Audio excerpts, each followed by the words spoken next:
ஓம் முருகா போற்றி போற்றி. என் அன்பு குழந்தையை, திருச்செந்தூர் முருகனை மனநிறைவோடு வணங்கி உள்ளம் உருகி ஓம் சரவணபவ என்று ஒருமுறை மனதார கூறிவிடு. நாளை நீ நினைத்ததும் நீ வேண்டியதும் நிச்சயம் நிறைவேறும் தங்கமே. நீ நீண்ட நாட்களாக ஆரம்பிக்கலாமா என்று நினைத்த நல்ல காரியத்தை ஆரம்பித்துவிடு. உனக்கு அது சிறப்பான ஏற்றம் தரப்போகிறது. நீ எனக்காக என்னென்னவோ செய்ய திட்டமிட்டாய், அது எல்லாம் உன்னால் செய்யாமல் முடியாமல் போனதே என்று மட்டும் வருந்தாதே. நீ எனக்காக செய்ய ஆசைப்பட்டதெல்லாம் செய்வதற்கு உனக்கு வாய்ப்பு மீண்டும் ஒரு முறை கிடைக்கும். உன் வாழ்க்கையில் நீ எதிர்பாராத பல நல்ல விஷயம் அடுத்தடுத்து நடைபெறப் போகிறது. மாற்றங்களுக்கான அறிகுறி நாளை காலையே உனக்கு தென்பட்டுவிடும். நீ மகிழ்ச்சியாக இருப்பதை இந்த முருகனான நான் பார்க்கப் போகிறேன். உன்னை சுற்றி நல்ல விதமாக எல்லாம் நடப்பதற்கான சூழல் எங்கோ எப்போதோ தொடங்கிவிட்டது. ஆனால் இப்போதுதான் நீ உணர்கிறாய். ஏன்னா இப்போதுதான் அது உன்னை வந்தடைவதை நீ புரிந்து கொள்ளப் போகிறாய். நீ என்மேல் சில நேரம் செல்லமாக கோபித்துக் கொள்வாய். ஆனால் நான் உன்னை ஒருபோதும் கோபித்துக் கொண்டதே இல்லை. கடந்த மாதத்தில் இருந்த பிரச்சனைகள் படிப்படியாக குறைவதை நீ பார்த்து கொண்டதானே இருக்கிறாய். இருந்தும் ஆரோக்கியத்தில் கவனமாக இரு. ஆரோக்கியத்தில் அலட்சியமாக இருந்துவிட்டால் மருத்துவ செலவுகள் செய்ய நேரிடும். உன் பெரிய பெரிய திட்டங்களை சிறிய இலக்குகளாக பிரித்து முதலில் சிறிய இலக்கினை முடிக்க முயற்சி செய். பெரிய இலக்குகளை கொண்டு மலைக்காமல் சிறிய இலக்காக பிரித்து முடிக்க உன்னால் முடியும். இந்த முருகனின் வழிகாட்டுதலால் என்னால் சரியான பாதையில் செல்ல முடிகிறது என்று நீ நிச்சயம் என்னிடம் சொல்ல வரப்போகிறாய். சரியான பாதையில் நீ சென்று சரியாக முடிப்பாய். ஏன்னா நீ என் பிள்ளை, திருச்செந்தூர் முருகனின் பிள்ளை.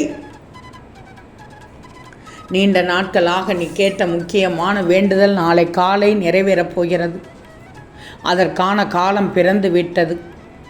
மனதில் உள்ள பாரங்கள் குறைவதை நிச்சயமாக நீ உணர்வாய். தொலைதூரத்திலிருந்து அழைப்புகள் வரும். சிலருக்கு மகிழ்ச்சியான செய்திகளும் சிலருக்கு வாழ்க்கையை மாற்றும் வாய்ப்புகளாகவும் வரும். ஒரு சிலருக்கு என்ன நடந்தாலும் வாழ்க்கை மாறவில்லையே என்ற பயத்தினை அவர்கள் கர்மவினை தந்து விடுகிறது. அதனால் வாழ்க்கை ஒரு நொடி பொழுதில் மாறக்கூடியது. முருகனை நினைத்து கடமையை செய்து வரும்போது கர்ம வினைகள் கரைவது உறுதி. அதை கண்டு பயப்பட தேவையில்லை. ஒவ்வொருவரும் இதனை கடந்து வாழ்க்கையில் வெற்றி பெற்றவர்கள்தான். தைரியமாக இருந்து இந்த முருகனின் நாமத்தை தியானித்து வாழ்ந்துவிடு. நாளை காலை நிச்சயமாக நீ நினைத்தது நடக்கும். நாளை காலை நிச்சயமாக நீ நினைத்தது நடந்ததும் இந்த முருகனுக்கு நன்றி சொல்ல வருவாய். என் தங்கமே, உன் வாழ்க்கையில் வரும் துயரத்திற்கு முடிவிற்கு அதற்கான பலனாக தீர்வு கிடைக்கப் போகிறது. புரியவில்லையா? உன் வாழ்க்கையில் இருந்த அத்தனை துயரங்களையும் விலக்கிவிட்டேன். இனி நல்லதுதான் நடக்கும். கவலைப்படாமல் நிம்மதியாக தூங்கு. நீ என்னை பார்க்கும்போது இந்த நொடியிலேயே உன்னுடைய கஷ்டங்கள் எல்லாம் மறைந்துவிடும் உணர்வை நீ அறிவாய். விரைவில் ராஜ யோகம் பெறுவாய். ராஜ வாழ்க்கை வாழ்வாய். பல மடங்கு சந்தோஷம் நாளை காலை முதல் உன்னை தேடி வரும். நீ ஆச்சரியப்படக்கூடிய அளவிற்கு பல நல்ல விஷயங்கள் நடக்கப் போகிறது. நீ வாழ்க்கையில் எதிர்கொண்டு விடும் அனைத்து சிக்கல்களும் எப்படியாவது தீரும் என்ற நம்பிக்கையோடு போராடுகிறாய். வாழ்க்கை அவ்வப்போது நம்பிக்கை தந்தாலும் நீ எதிர்பார்த்த அந்த வாழ்க்கை கிடைக்காத போது உன் மனம் சலிப்படைகிறது. மேலும் சுற்றி உள்ளவர்களும் முன்னுக்கும் பின்னுக்கும் முரணாக நடக்கும்போது நீ மேலும் சோர்ந்து போகிறாய். ஆனால் உனக்கு தடையாக இருக்கும் இவைகளை வெல்ல உன் வைராக்கியத்தால் முடியும்.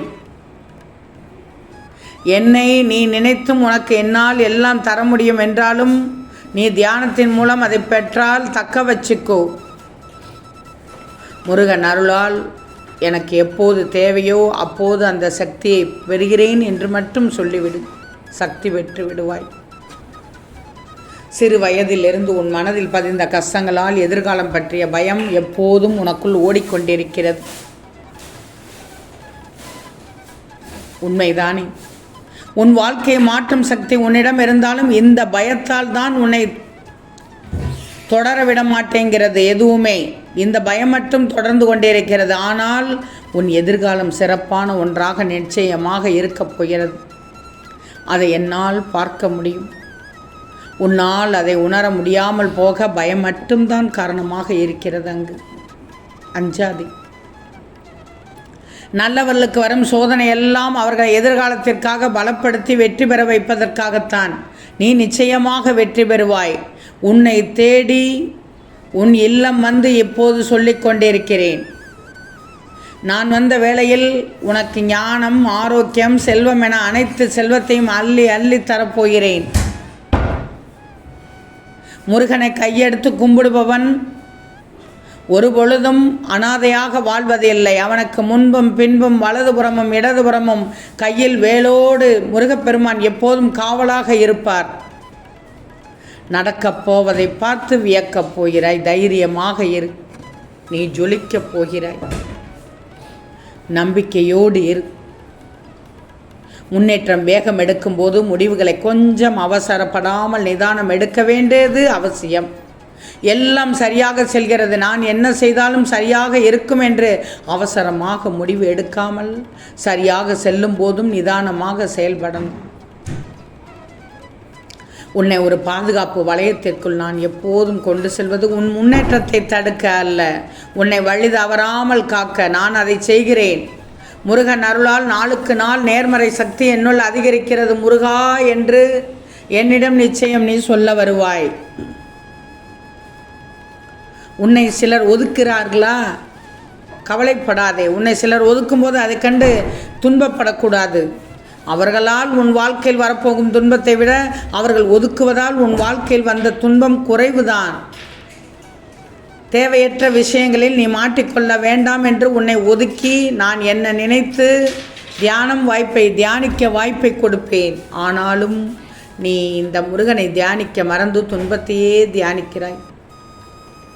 நீ எதை தியானிக்கிறாயோ அதைத்தான் பெறுவாய். என்னை தியானித்தால் என்னை பெறுவாய்.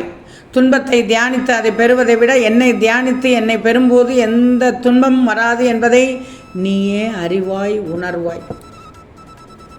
எதை செய்வது என தீர்மானிக்கும் பொறுப்பை உன்னிடமே விட்டு விடுகிறேன். கவலையே படாதே தங்கமே, நான் இருக்கிறேன். உனக்கு இப்போது நிம்மதியாக தூங்கு, மகிழ்ச்சியோடு தூங்கு, சந்தோஷமாக தூங்கு, மன நிம்மதியோடு நிறைவோடு தூங்கு. நாளை காலை விடியலுக்காக காத்திரு. நாளை செவ்வாய்க்கிழமையில் நீ நினைத்தது நிச்சயமாக நடக்கும். ஓம் முருகா போற்றி போற்றி.